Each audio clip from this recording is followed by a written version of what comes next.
준비하고 나 맡은 일 충성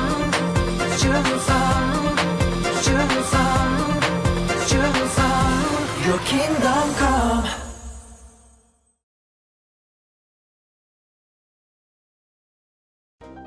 លោកយ៉ាកុបមានកូនប្រុស12នាក់ប៉ុន្តែក្នុងចំណោមកូនប្រុសទាំង12នាក់នោះលោកយ៉ាកុបស្រឡាញ់កូនទី11ដែលមានឈ្មោះយូសែបខ្លាំងជាងគេលោកយ៉ាកុបបានកាត់អាវបំពង់ដ៏ប្រណិតមួយឲ្យទៅយូសែបខុសពីបងប្អូនដទៃទៀតបងរបស់យូសែបច្រណែននឹងយូសែបជាខ្លាំងហើយក៏ចាប់ផ្ដើមមានចិត្តស្អប់គេជាខ្លាំងដែរជាញឹកញាប់យូសែបតែងតែយល់សប្តិថ្ងៃមួយយូសែបបានប្រាប់បងពីសុបិនរបស់ខ្លួនបងទាំងអស់គ្នាកាលពីយប់មិញខ្ញុំយល់សប្តិឃើញថាកណ្ដាប់ស្រូវរបស់បងបានមកពាត់ជុំវិញកណ្ដាប់ស្រូវរបស់ខ្ញុំហើយគោរពថ្វាយបង្គំខ្ញុំទៀតផងហើយខ្ញុំយល់សប្តិឃើញមួយទៀតដែរថាផ្កាយព្រះអាទិត្យនិងព្រះច័ន្ទមកពាត់ជុំវិញខ្ញុំហើយគោរពថ្វាយបង្គំខ្ញុំម៉េចឯងមានគំនិតចង់សោយរាជលើយើងហ៎ឯងពិតជាអាក្រក់ណាស់តើពុកនិងម្ដាយព្រមទាំងបងរបស់កូនត្រូវនាំគ្នាក្រាបថ្វាយបង្គំកូនមែនទេចូលកុំនិយាយបែបនេះតទៅទៀតកូនណានៅពេលបងស្ដាប់សុបិនរបស់យូសែបហើយពួកគេកាន់តែមានចិត្តស្អប់យូសែបខ្លាំងឡើងលោកយ៉ាកុបដែលជាឪពុកបានស្ដីបន្ទោសឲ្យយូសែបថែមទៀតផងប៉ុន្តែឪពុករបស់គាត់បានចងចាំសុបិននេះទុកក្នុងចិត្តនៅថ្ងៃមួយលោកយ៉ាកុបបានប្រាប់ឲ្យយូសែបចេញទៅមើលថាតើបងរបស់គេសុខទុក្ខយ៉ាងណាព្រមទាំងវងជាមផងដែរយូសែបមកណែមេសបានលឿន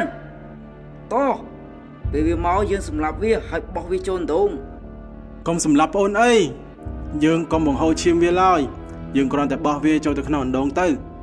ទោះជាបងរបស់គាត់ចង់សម្លាប់យូសែបយ៉ាងណាក៏ដោយក៏ពួកគេមិនអាចសម្លាប់បានដែរដោយសារតែរ៉ូបេនបានជួយគាត់ផ្ទុយទៅវិញគេបានដោះអាវបំពង់របស់យូសែបចេញហើយក៏បោះគេចូលទៅក្នុងអណ្ដូងទៅយូសែបបានអង្វរបងរបស់គេឲ្យជួយប៉ុន្តែគ្មាននរណាម្នាក់អើពើនឹងគេសោះឡើយតោះយើងមិនបាច់សម្លាប់វាទេយើងលក់ឲ្យទៅឈ្មួញល្អជាងលក់វាទៅបងរបស់យូសែបបានលក់យូសែបទៅឲ្យឈ្មួញជនជាតិម៉ាឌៀនក្នុងតម្លៃជាប្រាក់សុទ្ធ20ស្លឹងបន្ទាប់មកពួកបងបានយកអាវបំពង់ដ៏ប្រណិតរបស់យូសែបមកហែកហើយសម្លាប់ឈាមឈ្មោលមួយរួចជ្រលក់អាវក្នុងឈាមវានិងបានយកទៅឲ្យឪពុករបស់ពួកគេយូសែបត្រូវសត្វសាហាវហើយស៊ីបាត់ហើយថាម៉េចយូសែបស្លាប់មិនពិតទេជាការប៉ុណ្ណាលោកពូមិននេះ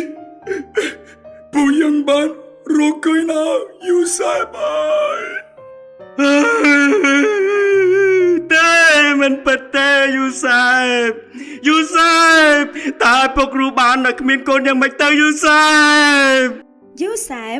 បានត្រូវគេបញ្ជូនទៅដល់ស្រុកអេស៊ីបនិងបានលក់ឲ្យធ្វើជាទាសកររបស់លោកបូទីផា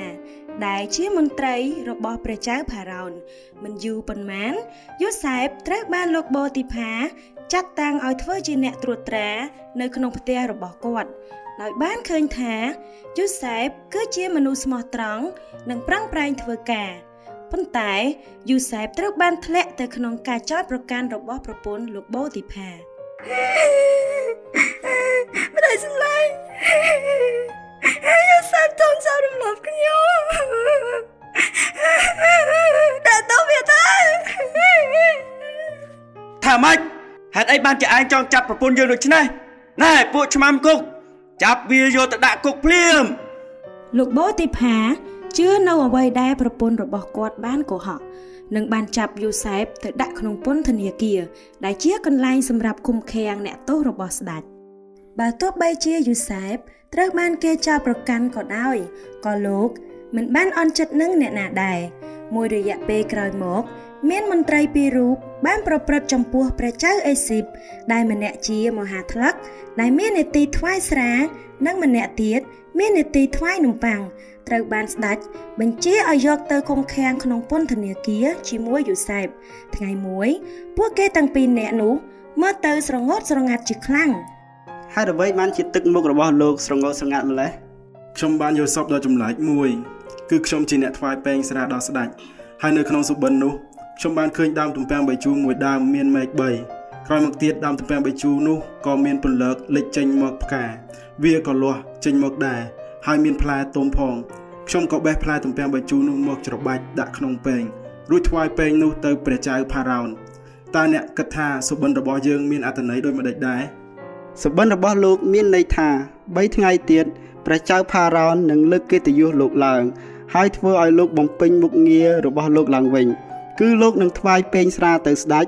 ដោយលោកធ្លាប់ធ្វើការពីមុនក៏ប៉ុន្តែលោកបានសុខស្រួលឡើងវិញសូមមេត្តាគុំបំភ្លេចខ្ញុំនឹងយកខ្ញុំចេញពីពន្ធនាគារនេះផង អូអ្នកចេះកាត់សុបិនឬអញ្ចឹងសូមមកស្ដាប់រឿងរបស់ខ្ញុំម្ដង ខ្ញុំគឺជាអ្នកថ្វាយនំប៉័ងឲ្យស្ដេចឯខ្ញុំវិញក្នុងសុបិននេះខ្ញុំឃើញនំ3កញ្ច្រែងនៅលើក្បាលរបស់ខ្ញុំនៅលើកញ្ច្រែងខាងលើបង្អស់មាននំគ្រប់មុខដែលព្រះចៅផារ៉ានធ្លាប់សោយក៏ប៉ុន្តែស្រាប់តែមានសត្វស្លាបមកចឹកនំស៊ីពីកញ្ច្រែងនៅលើក្បាលរបស់ខ្ញុំអស់ទៅ សុបិនរបស់លោកមានន័យដូចតទៅនៅ3ថ្ងៃទៀតព្រះចៅផារ៉ោននឹងយកក្បាលចេញពីខ្លួនរបស់លោកយកទៅព្យួរនឹងដើមឈើមួយ ហាមិនទៅជាអញ្ចឹងវិញ 3ថ្ងៃក្រោយមកសុបិនដែលយូសែបបានកាត់ក៏បានកើតឡើងមែនប៉ុន្តែមហាថ្លឹកដែលមាននីតិថ្វាយស្រាមិនបាននឹកនាដល់លោកយូសែបទេគាត់ភ្លេចសូនឈឹងពេលឆ្នាំក្រោយមកព្រះចៅផារ៉ោនមានសុបិនដ៏ចម្លែកពីរនៅក្នុងសុបិនទី1ស្ដេចសុបិនឃើញថាមានគោស្គម7ក្បាលសល់តែឆ្អឹងនិងស្បែកបានលេបគោញី7ក្បាលធាត់ល្អនោះអស់ទៅហើយនៅក្នុងសុបិនទី2ស្ដេចសុបិនឃើញគួរស្រូវស្ក7គួរបានលេបគួរស្រូវធំ7គួរនោះអស់ ហើយតើនេះជាសុបិនចម្លែកអីទៅឆាប់ហៅគ្រូទាយនិងអ្នកប្រាជ្ញទាំងប្រមាណនៅស្រុកនេះឲ្យគេមកពន្យល់សុបិននេះភ្លាម ប៉ុន្តែពេលនោះគ្មាននរណាម្នាក់អាចកាត់ស្រាយសុបិននោះថ្វាយព្រះចៅផារ៉ោនបានទេពេលនោះអ្នកថ្វាយពែងក៏បាននឹកទៅដល់យូសែបដែលធ្លាប់កាត់ស្រាយសុបិនឲ្យគាត់កាលពីគាត់នៅជាប់ក្នុងពន្ធនាគារ ក្រាបទូលព្រះអង្គទូលបង្គំស្គាល់មនុស្សម្នាក់ដែលអាចកាត់ស្រាយយល់សពរបស់ទ្រង់បាន ភ្លាមនោះស្ដេចក៏បានឲ្យគេហៅយូសែបមកយូសែបមានពេញទៅដោយប្រាជ្ញាដែលមកពីព្រះហើយក៏បានកាត់ស្រាយរាល់សុបិនរបស់ស្ដេច ក្រាបទូលព្រះអង្គសុបិនទាំងពីរនេះមានន័យដូចគ្នាព្រះជាម្ចាស់នឹងបង្ហាញឲ្យព្រះករុណាជ្រាបអំពីកិច្ចការដែលព្រះអង្គបំរុងនឹងធ្វើគឺក្នុងអំឡុងពេល7ឆ្នាំស្រុកអេស៊ីបទាំងមូលនឹងមានភោគផលយ៉ាងបរិបូរណ៍ហូរហៀប៉ុន្តែ7ឆ្នាំបន្ទាប់ទៀតនឹងមានទុរភិក្សនឹងបង្ហិនបង្ហោចស្រុកអេស៊ីបទាំងមូលដូច្នេះសូមព្រះករុណាប្រមូលគ្រប់ទាំងស្បៀងនិងភោគផលទាំងអស់នៅក្នុងឆ្នាំសម្បូរហូរហៀទុកបង្ការក្នុងឆ្នាំដែលមានគ្រោះទុរភិក្សស្បៀងទាំងនោះនឹងត្រូវទុកបំរុងឲ្យគ្រប់គ្រាន់ដើម្បីមកប្រើប្រាស់ក្នុងឆ្នាំដែលមានគ្រោះទុរភិក្ស7ឆ្នាំនៅក្នុងស្រុកអេស៊ីបកុំឲ្យប្រជាជនត្រូវស្លាប់ដោយអត់ឃ្លានសូមព្រះករុណាតែងតាំងមន្ត្រីផ្សេងឲ្យមើលខុសត្រូវនិងត្រៀមសម្រាប់ឆ្នាំដែលនឹងត្រូវចូលមកនោះ ព្រះចៅផារ៉ោនសពព្រះハរតីជាខ្លាំងព្រោះគ្មាននរណាម្នាក់នៅក្នុងស្រុកអេស៊ីបមានប្រាជ្ញាវាងវៃដូចយូសែបទេព្រះចៅផារ៉ោនបានមានរាជអង្គការមកកាន់យូសែបនិងមន្ត្រីទាំងអស់ថា អ្នកពិតជាមនុស្សដែលកោតខ្លាចដល់ព្រះជាម្ចាស់មែនយើងពុំអាចរកបរិះផ្សេងទៀតដែលមានវិញ្ញាណរបស់ព្រះជាម្ចាស់គង់ជាមួយដូចជាលោកនេះឡើយ ព្រះចៅផារ៉ោនបានដោះព្រះទម្រង់ពីព្រះហស្ថព្រះអង្គពីឲ្យលោកយូសែបរួចទ្រង់បានតែងតាំងលោកយូសែបឲ្យគ្រប់គ្រងលើស្រុកអេស៊ីបទាំងមូលព្រះជាម្ចាស់បានធ្វើឲ្យសុបិនទាំងនោះកើតមានឡើង